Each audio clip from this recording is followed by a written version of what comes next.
नमस्कार, मी प्राची साळुंखे, आपलं स्वागत। लाडक्या बहिणींच्या ई-केवायसी प्रक्रियेनंतर आता राज्य सरकारने आपला मोर्चा सरकारी कर्मचाऱ्यांकडे वळवलाय। राज्यातील तब्बल 18 लाख सरकारी कर्मचाऱ्यांसाठी एक अत्यंत महत्त्वाची बातमी आहे। राज्य सरकारने आता सर्व सरकारी अधिकारी आणि कर्मचाऱ्यांना ई-केवायसी करणं बंधनकारक केलंय।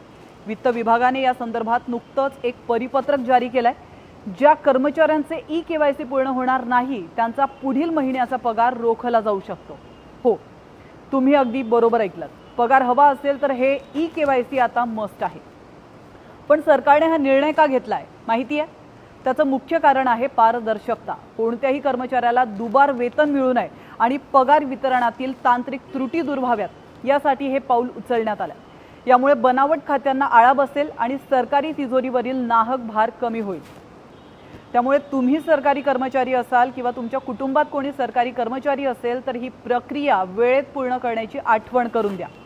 प्रशासकीय कामात सुसूत्रता आणण्याचा हा सरकारचा प्रयत्न कितपत यशस्वी ठरतो हे पाहणं महत्त्वाचं ठरणार आहे।